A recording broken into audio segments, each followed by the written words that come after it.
Hello guys, नमस्कार। स्वागत है आप सभी का अपने यूट्यूब चैनल एग्जाम मस्ती पर। आज हम करड़ी चैप्टर जो हम पढ़ा रहे थे उसी क्रम में आज आपकी टेक्स्ट बुक से क्वेश्चन लेकर आए हैं जो कि परीक्षा में कई बार पूछे गए हैं।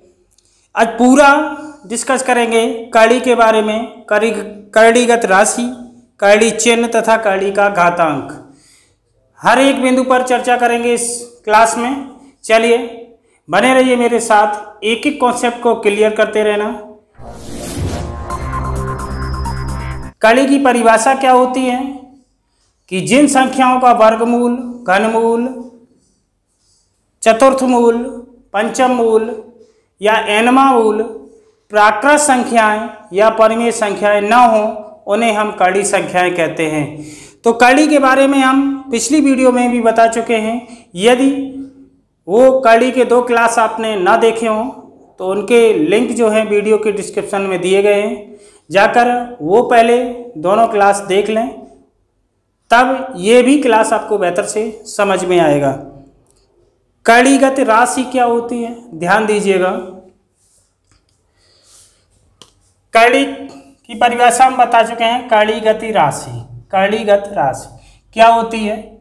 मान लीजिए कोई करड़ी है,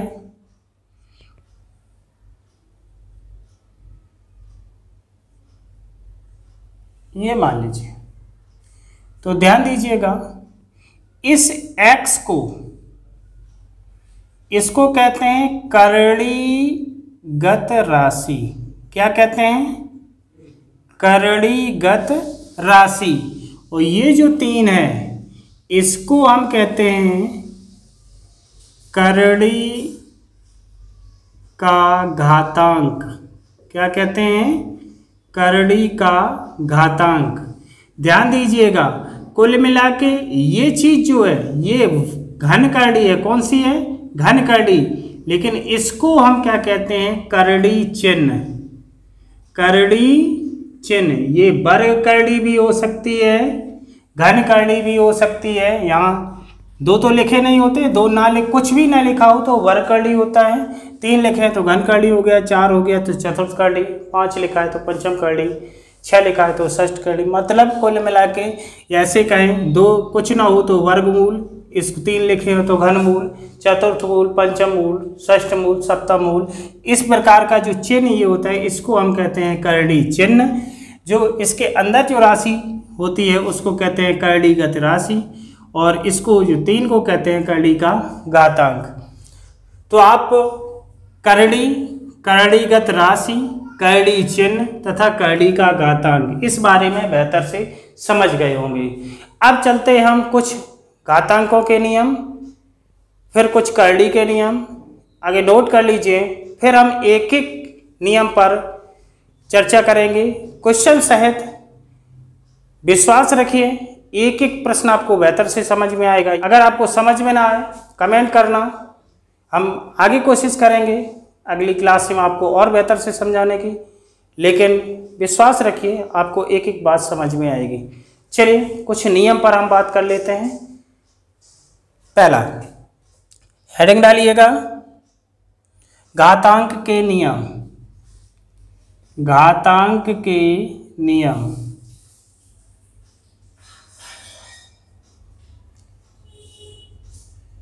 बड़े ध्यान से समझना। पहला नियम, a पर पावर m गुणा a पर पावर n। यदि आधार समान है, जरा ध्यान दीजिएगा, जब आधार समान है, एक बात और समझ लीजिए, मान लीजिए 2 पर घाते 5 है तो इस 2 को क्या कहते हैं हम? आधार। क्या कहते हैं? आधार। 2 को, सिर्फ 2 को क्या कहते हैं? आधार। इसको क्या कहते हैं? घातांक। ये भी चीज बहुत इंपॉर्टेंट है।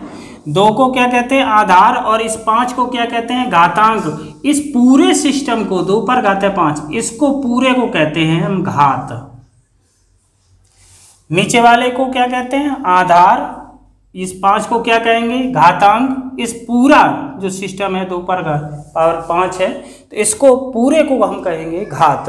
तो यहाँ पर a पर पावर m है, यहाँ a पर पावर n है। जब आधार समान हो, ध्यान दीजिएगा, जब आधार समान हो तो घातें जुड़ जाती हैं। नियम समझना एक एक। जब आधार समान है तो घातें जुड़ जाएंगी, तो m प्लस n हो जाएगा, a पर पावर m प्लस n हो जाएगा।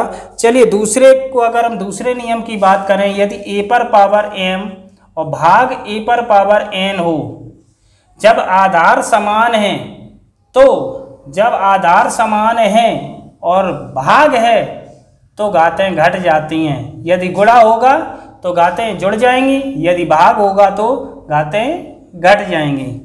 तीसरा नियम, यदि a पर पावर m और इस पर भी पावर n हो, ध्यान दीजिएगा, a पर पावर m इस पर भी पावर n हो, तो क्या हो जाता है, इन घातों का गुणा हो जाता है, a पर पावर हो जाएगा m गुणा n, या ऐसे कहें a पर power mn, m into n, मतलब इन दोनों का क्या हो जाएगा, गुणा हो जाएगा।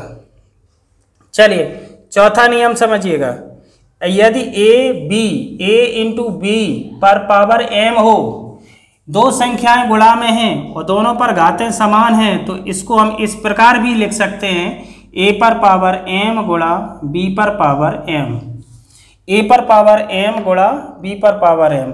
जो घातें हैं इन दोनों संख्याओं पर एक साथ चढ़ी हुई हैं, तो इनको हम अलग अलग भी गुणा में लिख सकते हैं।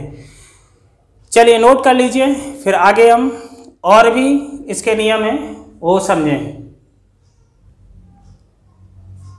अगला नियम, यदि दो संख्याएं भाग में हैं, अनुपात में हैं, इन पर एक ही घात चढ़ी हुई है, तो इसको हम इस प्रकार लिख सकते हैं, a पर पावर n बटा b पर पावर n। यदि a बटा b दोनों संख्याओं पर अनुपात में है या भाग के रूप में है, उन पर दोनों पर एक ही घात चढ़ी है, तो उन पर हम अलग अलग भी घात चढ़ा सकते हैं। एक और नियम है, यदि किसी संख्या पर 0 की घात चढ़ी हो, किसी भी संख्या पर 0 की घात चढ़ी हो, तो उसका मान 1 होता है। ध्यान दीजिएगा, यदि किसी भी संख्या पर x y z कोई भी संख्या हो, उस पर 1 घात चढ़ी हो, तो उसका मान 1 हो जाता है। कोई भी संख्या हो उस पर 0 घात चढ़ा दो, मान 1 हो जाएगा। कुछ इसके अलावा कुछ कैली के नियम भी हैं, उनको समझ लेते हैं, फिर चलेंगे प्रश्नों की ओर। कैली के नियम, देखिए एक एक नियम बहुत इंपॉर्टेंट है, क्योंकि कैली यदि चैप्टर पढ़ना है तो घातांक के नियम और कैली के दोनों के नियम बहुत अति आवश्यक है आने आपको। यदि नियम नहीं है तो कैली कम समझ में आएगी, शायद ना भी समझ में आए, इसलिए ये नियम बहुत इंपॉर्टेंट है। चलिए कैली का पहला नियम, यदि इस प्रकार लिखा हो n a और इस पर भी पावर n, कैली n भी कैली, a कड़ीगत रास, इस पर भी पावर n है, तो जरा ध्यान दीजिएगा, जो ये घात होती है, कभी आपने देखा हो कि √2 इसका मान क्या होता है, ऐसे लिखते हैं 2 पर पावर 1/2, ये जो कैली है इसका 1/2 की घात होती है। अगर यहाँ पर लिखा है 3 तो इसका हो जाता है 2 पर पावर 1/3। इसी प्रकार यहाँ पर देखिएगा ध्यान से, जो यहाँ पर ये बाहर लिखा होता है ये घात हो जाती है किस प्रकार से, a पर घात है, ये अंदर वाले की बात करें, अभी इसकी बात नहीं करें, तो ये हो जाती है घात 1/n। जितनी भी यहाँ लिखी होगी वही घात 1 में आ जाएगी, ठीक है। और ये जो ऊपर वाली घात है हमेशा गुणा में रहेगी। ध्यान दीजिएगा, यदि जी ये कैली जो nवीं कैली है, यहाँ पर जितनी भी संख्या लिखी होगी ये घात अंदर वाली संख्या पर, ये कैलीगत राशि पर 1 करके आएगी, और ऊपर वाली जो घात है वो हमेशा गुणा में आएगी। अब n और n कट जाएंगे तो क्या उत्तर आएगा, a। चलिए दूसरे नियम पे चलते हैं। यदि इस प्रकार लिखा है nवीं कैली, अंदर है a और b, तो ये दो संख्याएं गुणा में हैं, दो संख्याएं गुणा में हैं और ये nवीं कैली के अंतर्गत है, तो इनको हम दोनों को अलग अलग इस प्रकार भी लिख सकते हैं। ध्यान दीजिएगा, इस प्रकार भी दोनों पर अलग अलग कड़ी चढ़ा सकते हैं, कड़ी लगा सकते हैं। चलिए तीसरा नियम समझिएगा। यदि इस प्रकार है, इस पर घाते m है, तो मैंने अभी बताया था ये जो आगे वाली है ये तो घात बटे में आएगी 1/n, और ये आएगी गुणा में। m किस में आएगी? गुणा में। तो ये क्या हो जाएगा? a पर पावर m/n, a पर पावर m/n। एक और नियम समझ लीजिएगा। यदि कभी ऐसा लिखा हो m, फिर इसके अंदर कर ली n, और फिर इसके अंदर लिखा है a, तो जरा ध्यान दीजिएगा। इसको हम ऐसे लिख सकते हैं, आगे अंदर से हल करेंगे तो m बाहर आएगा, यहाँ तो जैसा का तैसा रहेगा। इसको यदि हल करेंगे तो ये आ जाएगा a पर पावर 1/n आएगा। a 1/n घात चढ़ेगी क्योंकि ये n इधर है। अब इसको अगर हल करेंगे तो ये आ जाएगा a पर पावर 1/n, और इस पर पावर कितनी चढ़ जाएगी? 1/m। मैंने बताया था कि जब भी इस प्रकार से घात के ऊपर घात चढ़ी हो तो ये घातों का गुणा हो जाता है, तो 1/n गुणे 1/m। इसको हम लिख सकते हैं a पर पावर 1/mn, क्योंकि इन दोनों का गुणा हो जाएगा। अब जब 1 है तो इस प्रकार भी इसे लिख सकते हैं। फिर अगर कर्ली लगाना चाहें तो mn इधर, क्योंकि 1 में, और बटे में देखिए यहाँ पर जब इस प्रकार था तो मैंने बटे में लिख दिया, तो बटे वाले को ऐसे भी तो लिख सकते हैं। तो इसको हम mn इधर आ जाएगा, अंदर क्या आएगा? a। तो इसको हम इस प्रकार भी लिख सकते हैं। ये कुछ महत्वपूर्ण कर्ली के नियम थे। चलिए अब चलते हैं प्रश्नों की ओर। स्क्रीनशॉट ले लीजिए, जल्दी से स्क्रीनशॉट ले लीजिए। अब बढ़ेंगे प्रश्नों की ओर। एक एक प्रश्न को बहुत ही बेहतर से समझेंगे।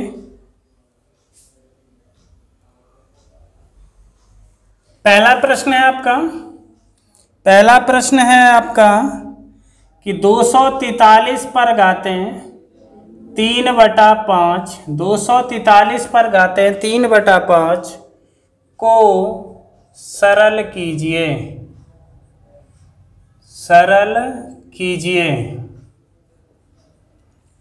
243 पर घातें 3/5 को सरल कीजिए। किस प्रकार से सॉल्व होगा जरा ध्यान से देखना।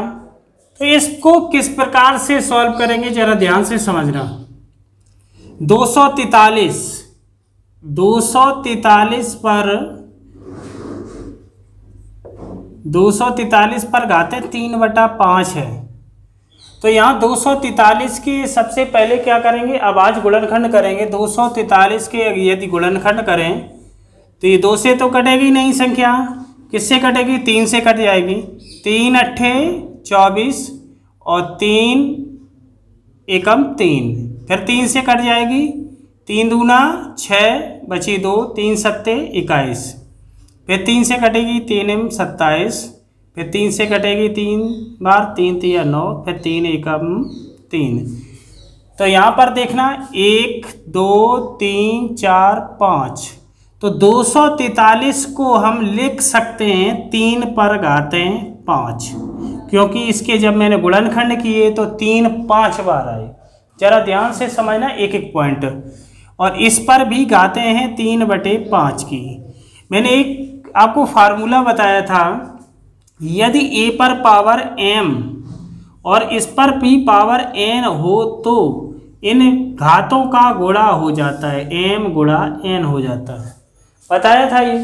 तो ध्यान दीजिएगा, तो इसका कितना हो जाएगा? 3 पर घातें 5 गुणा 3/5, 5 गुणा 3/5, 5 से 5 कट जाएगा, और 3 पर घातें कितनी अब बचेंगी? 3, और 3 पर घातें 3 का मतलब 3 का 3 बार गुणा, और 3 3 9 तिया कितना होता है? 27। तो 243 पर घातें 3/5 का आंसर कितना आएगा? 27। बेहतर से समझ में आया होगा। देखते हैं अगला प्रश्न। अगला प्रश्न है √3 पर घातें 5 गुणा 9 पर घातें 2 बराबर 3 पर घाते n गुणा 3√3 हो तो n का मान ज्ञात कीजिए।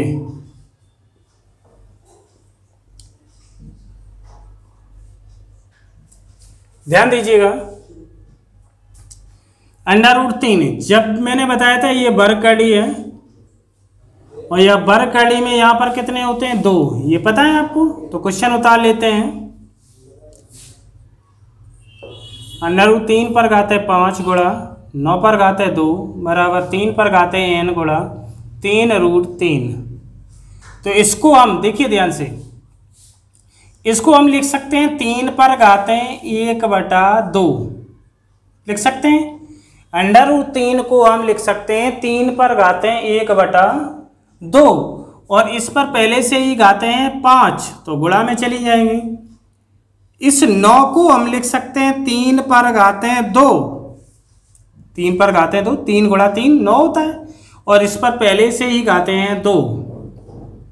इधर 3 पर घाते n गुणा 3 ये वाले और इसको हम लिख सकते हैं गुणा 3 पर घाते 1/2 लिख सकते हैं। चलिएगा यहां से कितना हो जाएगा, 3 पर घाते 5/2 गुणा 3 पर घाते हो गई ये 4, 2 दूना 4। इधर से 3 पर घाते कितनी हो गई, इधर n और इधर एक घात ये है 1 और 1.5, 1 और आधी कितना हो गया 2 एकम 2 1 3, 3/2 हो गई। एक घात ये कुछ ना हो तो एक घात मानी जाती है, तो एक घात ये हो गई और 1/2 ये हो गई, तो जोड़ेंगे तो गुणा में घातें जुड़ती हैं, तो 2 एकम 2 1 3/2 तो 3 पर घाते 3/2। इधर से देखेंगे 3 पर घाते कितना हो गया 5/2 धन के 4, क्योंकि गुणा में घाते जुड़े आधार बराबर हैं तो घाते जुड़ जाएंगी। इधर भी आधार बराबर है तो 3 पर घाते हो गया n धन 3/2। अब जरा ध्यान दीजिएगा, दोनों तरफ बीच में बराबर का चिन्ह है, दोनों तरफ आधार बराबर हैं। जब आधार बराबर हैं घातों की तुलना करने पर तो इधर से नीचे तो बराबर हैं, ये छूट जाएंगे और घातें बराबर आ जाएंगी, तो 5/2 धन 4 बराबर n धन 3/2। अब ध्यान दीजिएगा, n का मान निकालना है तो 3/2 इधर आएंगे माइनस के हो जाएंगे, तो 5/2 धन 4 माइनस के हो जाएंगे 3/2 बराबर n। अब 5 में से 3 चली जाएंगी, कितना बचेगा 2 और बटे में कितना है 2, तो 2/2 धन 4 बराबर n। तो 2 से 2 कट जाएंगे 1 आएगा और 4 1 5, तो n का मान कितना आ जाएगा 5। n का मान कितना आ जाएगा 5। आशा करते हैं ये लेंदी तो था थोड़ा क्वेश्चन, लेकिन समझ में आया होगा। चलिए और भी क्वेश्चन देखते हैं। आगे प्रश्न है 1/2 पावर 1/2 इसका मान क्या होगा। विकल्प भी दिए गए हैं, 1/√2, दूसरा है 2√2, तीसरा है -√2, चौथा है √2। इनमें से कौन सा सही होगा। 1/2 पर घाते 1/2, 1/2 पर पावर 1/2। तो ध्यान दीजिएगा 1/2 घात किसकी होती है, वर्ग करली की होती है। तो 1/2 पर पावर 1/2 इसको हम इस प्रकार भी लिख सकते हैं, 1/2 पर इधर करली चढ़ा दें वर्ग करली, ये इसकी घात कितनी होती है 1/2 ही घात होती है। अच्छा एक फार्मूला मैंने पढ़ाया था अभी, यदि इस प्रकार से हो, मान लीजिए ऐसे मान लें, या इस प्रकार मान लें, अभी क्वेश्चन लिखवाया था कि ए पर पावर ए बटे बी पर पावर एम हो, 1/m हो, तो इसको हम ऐसे भी लिख सकते हैं, ए पर पावर 1/m और बटे बी पर पावर 1/m, अलग अलग घात चढ़ा सकते हैं। तो इसको अभी देखेंगे, चाहो तो इस प्रकार सॉल्व कर लीजिए या फिर इस प्रकार भी सॉल्व कर सकते हैं। तो इस प्रकार से देखिए आगे, फिर हम उस प्रकार भी बता रहे हैं। तो इधर हम ये वर्ग कड़ी अलग अलग चढ़ा देते हैं, बात एक ही है, और 2 पर अलग चढ़ा देते हैं। तो 1 का वर्गमूल कितना आएगा 1, और 2 का वर्गमूल पूरा पूरा नहीं निकलेगा क्योंकि ये अपरिमेय संख्या है। तो इसका आंसर पहला विकल्प सही इसका हो जाएगा इस प्रकार से। यदि हम उस तरीके से इसको देखें तो जरा ध्यान दीजिएगा, इसको हम 1/2 पर पावर 1/2 को हम इस प्रकार भी लिख सकते हैं कि 1 पर पावर 1/2 और 2 पर पावर 1/2। 1 पर चाहे जितनी घातें आप चढ़ाइएगा उसका मान 1 ही रहता है, और 2 पर घातें 1/2 का मतलब होता है वर्ग कड़ी 2, 1/2 घात होती है वर्ग कड़ी की। तो इस प्रकार से भी आपका पहला विकल्प सही हो जाएगा। किसी भी प्रकार से लगा लीजिएगा, उत्तर एक ही आएगा। चलिए, आशा करते हैं ये प्रश्न आपको बेहतर से समझ में आया होगा। बढ़े अगले प्रश्न की ओर। अगला क्वेश्चन है 8 पर घातें 1/3 बराबर क्वेश्चन मार्क। विकल्प है 2, दूसरा है विकल्प 4, तीसरा विकल्प है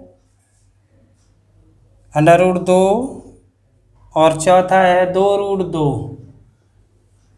चलिए इसको सॉल्व करेंगे।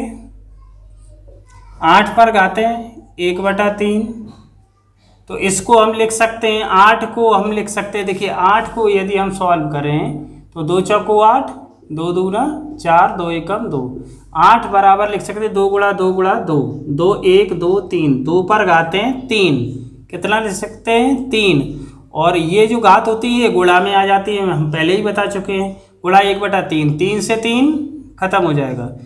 तो 2 पर घातें 1, और 1 घात का मतलब कुछ भी नहीं, तो 2 पर घातें 1 का मतलब 2। चलिए आगे प्रश्न देखते हैं। अगला क्वेश्चन है कि 32/243, ये प्रश्न बहुत बार परीक्षा में पूछे जा चुके हैं।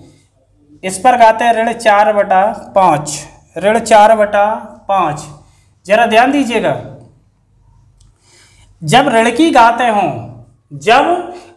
घातें हों तो अंश को हर व हर को अंश में परिवर्तित कर दें तो ये ऋण की घातें धन में बदल जाती हैं। तो ये ऋण की घातें हैं, तो 243 को ऊपर ले जाइए, 32 को नीचे लाइए, तो ये हो जाएगा 243/32। इस पर घातें अब धन की हो गई 4/5। ध्यान दीजिएगा, जब भी ऋण की घातें हों तो अंश को हर और हर को अंश में बदल लें तो ये ऋण की धन में आ जाती हैं घातें। अब 243 को हम क्या लिख सकते हैं, 3 गुणा 3, 3 त्रिका 9, 3 27, 3 81, 3 243, और इधर 32 को लिख सकते हैं हम 2 गुणा 2, 2 दूना 4, 2 दूना 8, 2 दूना 16, 2 दूना 32, और इस पर घाते हैं 4/5। जरा ध्यान दीजिएगा, ये 3 भी 5 बार आए हैं, 2 भी 5 बार आए हैं, तो इसको हम लिख सकते हैं 3/2 पर घाते 5, क्योंकि 5 बार आए हैं, और गुणा ऊपर घाते कितनी है 4/5, तो 5 से 5 कट जाएंगे, क्या बचेगा 3/2 पर घाते 4, क्या बचेंगी 3/2 पर घाते 4। तो इसका मतलब 3 का 4 बार गुणा करेंगे, 3 का 4 बार गुणा करेंगे तो कितना आएगा, 3 त्रिका 9, 3 27, 3 81, और 2 का 4 बार करेंगे, 2 दूना 4, 2 दूना 8, 2 दूना 16, तो 81/16 इस क्वेश्चन का सही आंसर होगा। 32/243 पर घाते ऋण 4/5 का आंसर होगा 81/16। चलिए आशा करते हैं ये क्वेश्चन आपको बेहतर से समझ में आए होंगे। अब करड़ी पर एक और पार्ट बनेगा, एक क्लास और होगा, उस क्लास में आपके सभी जो भी अभी तक कम से कम 5-6 वर्षों से प्रश्न आए हुए हैं परीक्षा में, उन प्रश्नों को सभी को ले लेंगे।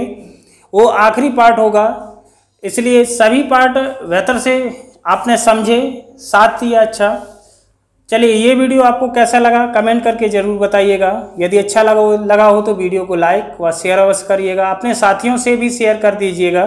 यदि हमारे चैनल पर आप पहली बार आए हैं तो चैनल को सब्सक्राइब और बेल आइकन को प्रेस अवश्य करिए, ताकि आने वाली वीडियो की नोटिफिकेशन आपको मिलती रहे। मिलते हैं अगले वीडियो में, तब तक के लिए नमस्कार, जय हिंद।